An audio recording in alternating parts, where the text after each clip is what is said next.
Hello everyone. So today's live is hello everyone. Hello. So today's live is just a short live because I've received many questions about how I started my fashion business, what is my story. So I thought to make a live today inside my store now, which is quite calm right now. And I wanted to just tell you how I started, when I started, which is a long time ago in 2007. And I started my fashion business in 2007. And so it's a long time right now. I don't have only made in art jewelry as my business. I have ebooks for fashion right now.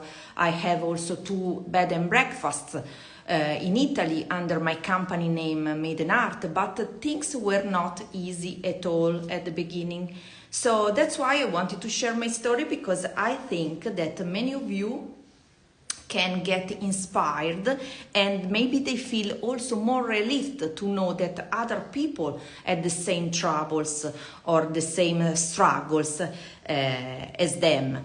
And I had the same struggles and the same problems like you. When I started in 2007, so I started that I was 23 years old actually, and I started just straight leaving my job that I was a kids wear designer and women's wear designer at a company in Italy called Brooms.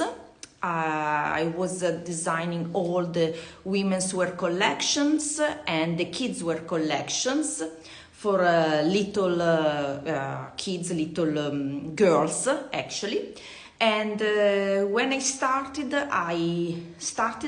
like with no money at all. I was very courageous for the time, because I felt to apply for a grant, European grant, and I won that grant actually. And the same time I thought, as I was not I didn't have many financial informations, and also I just had my creativity at that time. And so I also didn't know very much about how to deal with the funds, financial situation, the cash flow. I thought to, at the same time, as I didn't have many resources, I thought to also teach how to create women's wear collections in 2 schools in Italy. One called Yed Moda Lab in Milan, and another one called Accademia del Lusso. So in that way I could provide money for my business, that was a side business at that time, and at the same time I could also survive, let's say. So I thought to start in that way. Hello everyone that is coming here. And so I thought to start in that way. It was difficult, the things that I want to tell you, it was a total another world, in the sense that at that time in 2007 there were no social media. I mean, for me, I was not acknowledged by social media, and in the fashion world, in the fashion industry, the most important thing to do was to participate to trade fairs. So at that time I was selling clothes, my clothes collection. I was not doing jewelry in 2007. Jewelry just went after, because of an accident at a trade fairs, Pitti, in Florence. Basically, the manufacturer that was producing my collection, my samples collections, didn't produce for the trade fairs, and so I had no samples. So the only thing I could do was to just create a very small collection of jewelry by myself, by my hand, if I didn't want to go with an empty booth. So I decided to, it was very risky. I had many problems at that time, so but I tried anyway to go if I didn't want to lose my money, because as you know, when you apply for a trade fair, you apply to have your stand, your booth, like 6 months in advance. And that's what happened. So I applied 6 months in advance, but my samples were not ready. So it was a nightmare, completely a nightmare. So the only thing I could do was to prepare in a very, very short period of time a small jewelry collection. But the point of this story is that when I started, I didn't have social media, didn't have e-commerce. Now we have more chances, and I had only the only way I could do was to apply for trade fairs to find buyers, wholesalers for my collection. So, but I had to put lots of money in advance. So hello everyone, sorry for the interruption. I had a call coming to my phone. And so I was saying, for that time it was quite difficult because I had to really put lots of money in advance. And then and without knowing exactly how things were going at the trade fairs. So many times I tried in this way in 2007, and you can imagine right now I had to always to anticipate money before getting orders from buyers.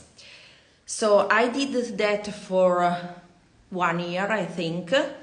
And I also got a loan from a bank because at the same time, as I said before, I was working as a teacher professor at IED Moda Lab and Accademia del Lusso.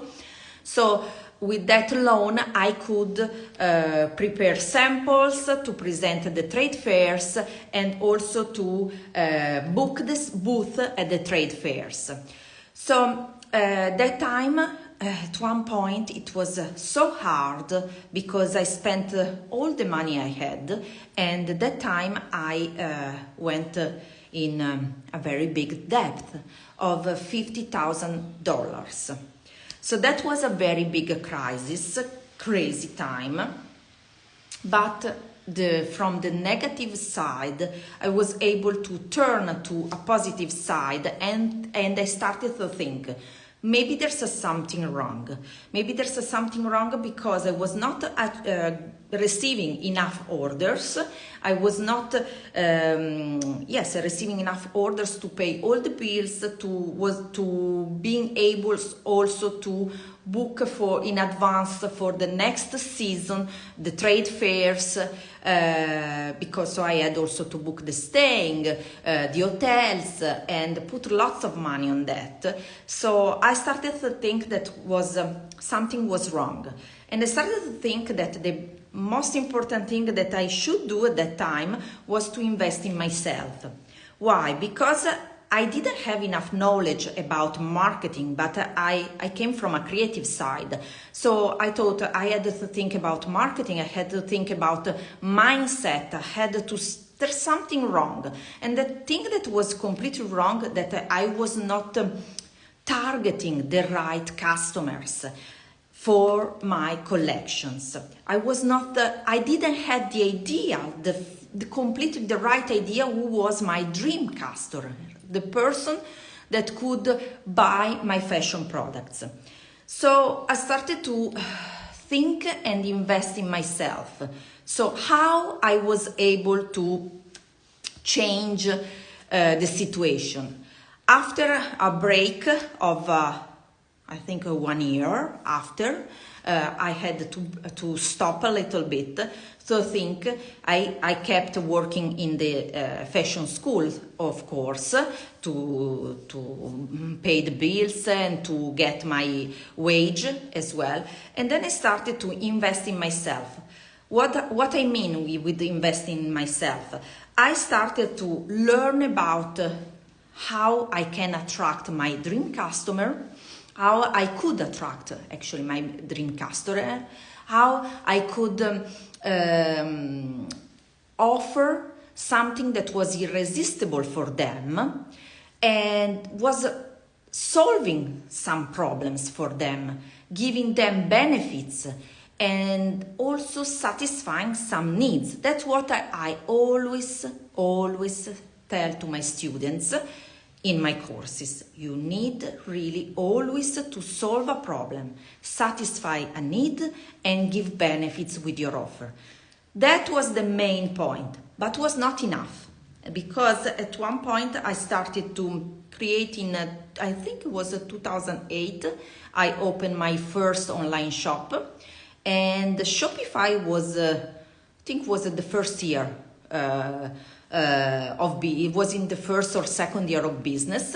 I found online that platform. It was really very, very basic at that time. I opened my first e-commerce. It was, I think it was about 2010, 2011, something like that. I don't remember very well right now. But then I started to think how I could sell directly to customers and to find the right customers for my collections.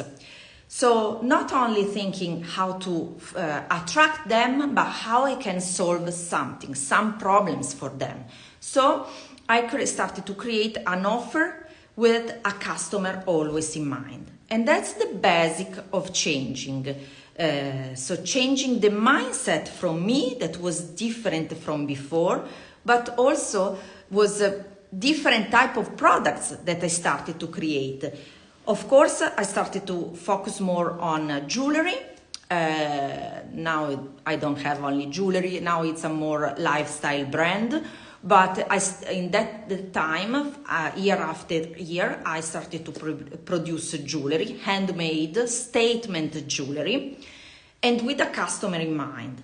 And always a jewelry that could, the main point was a jewelry that could enhance the beauty of my customer, but also boost the confidence of my customer. The women in my mind were very similar to me. Women that they needed not to wear always fancy stuff, but very simple stuff, but with a touch of jewelry could feel more confident, more strong, more like a warrior, like in my mind. That was my idea. And then I started to attract better stores, because for many years I worked with wholesalers. I sold my jewelry all over the world. I had agents in Japan. I had agents in US, Los Angeles, a showroom in Los Angeles, a showroom in New York, in Russia as well. And then step by step, I learned also how to attract customers online with building my email list.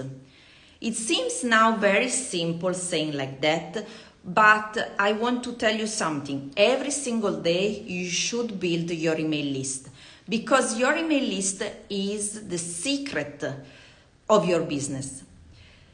Instagram, Facebook, TikTok, all whatever you want, social media are important, but your email list is your weapon, is your key secret to connect with your customers. But even also if you have their contact, like private contact, it's great, like a WhatsApp number or some direct contact outside of social media, because it's not enough. You need to have a direct contact with your customers, and that's the only way to build a consistent business that give you consistent sales. That's the most important thing, the secret, I would say. And it's not only the years by years I kept learning, and I'm still learning every single day. And now I would suggest you also to start to think about creating sales funnels for your fashion business, because it's not only enough to build an email list, but you need to have a funnel, which is a system that is able to attract your dream customers, nurture them with your valuable informations, tips, create a connection. Because the thing is to create a true important real connection with the people you are working with, whether you are selling fashion products or fashion services. But the most important is to bring a connection, but a real connection through your emails. The best thing would be send one per day. I always tell that to myself as well, but sometimes I'm not able to send every day an email, to even just to say, hi, how are you? Because we are not numbers, we are real people. And it's not always easy to create this connection.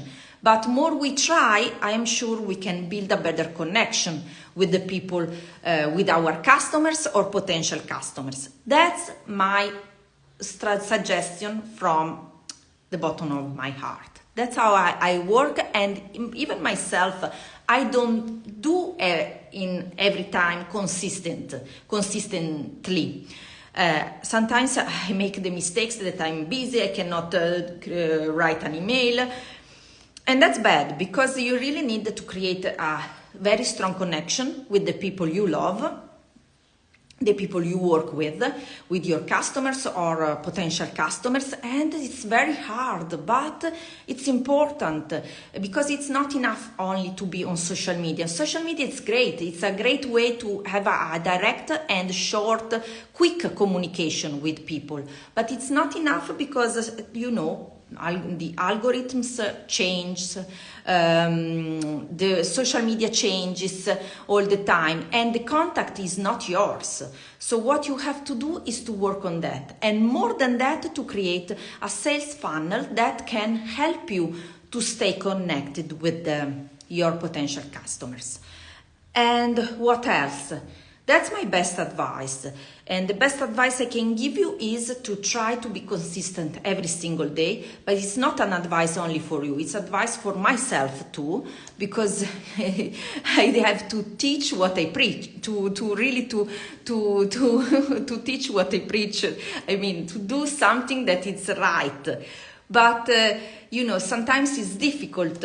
But every day the best thing to do is to do that, to really create the most real, true connection with the people you want to work and people you love. Because I think that customers are not only customers, are part of your life. They help you they buy your products, or your fashion products, or your fashion services, but sometimes they become friends. I have friends that are not only customers in my brick and mortar store here in Italy. They became friends. We share our thoughts, we share our lives, we share what are the struggles, what are the goals, what we achieve, what are the success. But it's important to be unique and real. And the best thing is to build your email list every single day.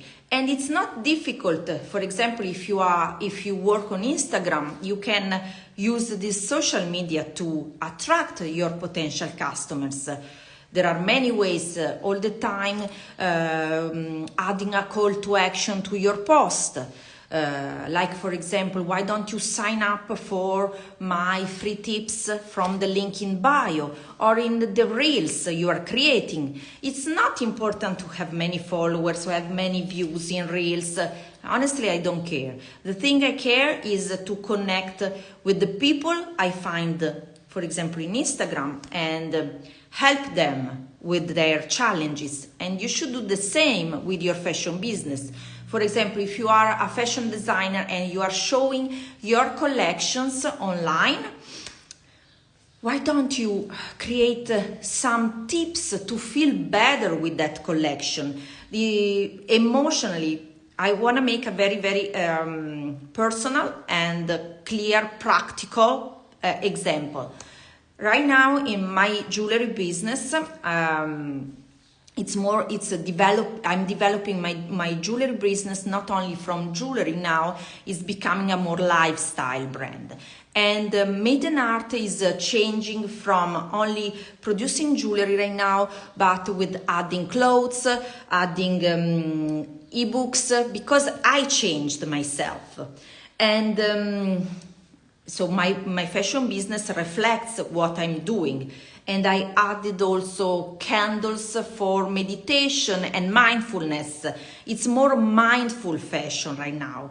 And so what I created also ebooks from my personal experience in the self-love topic, in the mindfulness. And for example, I created also an ebook that was about the beauty from inside and the beauty from outside. And the beauty from outside was just how to wear clothes that are connected with our inside. And that's why I added also the self-love routine. For example, I've created a skincare line as well for my brand Made in Art that was based on the concept of self-love. So the point is, why don't you create something that you can offer for free to attract your dream customer, offering valuable tips, maybe enhancing their beauty. Maybe you are working with the plus size women and you are creating clothes for them. And with that niche, why don't you you give also advice how to wear that, how women can feel more confident with your plus size collection. And the same thing you can do if you are fashion service, if you have a fashion service business, you are a stylist and you are working, for example, with plus size women. Why don't you create a guide for them, which is free, and you can offer in Instagram, and people that they want to get that guide, they can maybe share their email, their contact, WhatsApp contact, email contact, what is more better for you also to use. And in that way you can create a better connection with your customer. So try to be true, try to be unique, and try to share what really comes from your heart. That's my best tip for today. So I just don't want to make very, very long, because now I have to do another live on my fashion brand, Made in Art. And so I hope that I gave you an explanation of what I'm working now, and also my story as well. And I hope this can be very helpful for you and be an inspiration for you. So thank you so much for being here, and I talk to you in the next live. Bye for now.